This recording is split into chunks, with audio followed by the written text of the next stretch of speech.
Some of the people that were at the Columbus Day statue were also in Kenosha the night of the rioting for Kyle Rittenhouse. A lot of people read your tweet on Friday night, the statement that you released.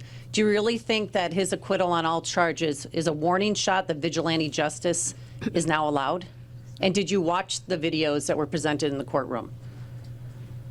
I watch. I've seen a number of the videos in connection with that case. Look, here's what I think. Obviously, a jury heard evidence and rendered a verdict. I also watched what the judge did in shaping the evidence that was getting presented to that jury.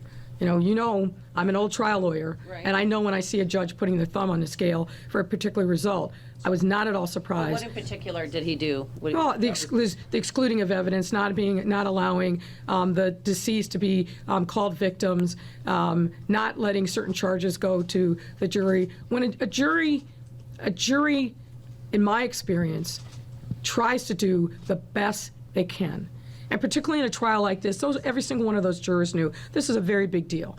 And I think that they took their responsibility very seriously, given the fact that they took almost 3 days to deliberate. But they're looking for cues, not just from the prosecutor and the defense attorney. They look for cues from the judge. And that's why it's so important when you are a trial judge in any case, but particularly something as sensitive as this, you've got to call balls and strikes. You've got to be very even-handed. And you can't afford to send messages, whether intentionally or otherwise, to the jury that you have a particular point of view of how the evidence should come out. I mean, for example, I've never seen in 30-plus trials that I did as a prosecutor and several more as a defense attorney, I never saw a circumstance where the defendant got to pull names out of a hat of who the jurors were going to be that were deciding his fate. I've never seen anything like that before. So I could go on, but you get the point. The judge, in my view, put his thumb on the scale. And that's not the way justice in the United States ever should happen. And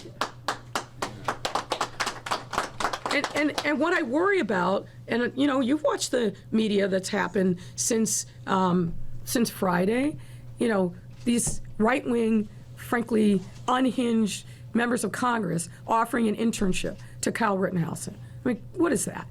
A lot of other groups that, frankly, in my view, are anti-American, anti-democracy, using this as a rallying cry. Yeah, I'm very concerned about what that verdict does. Now, again, you've got to respect the jury's decision.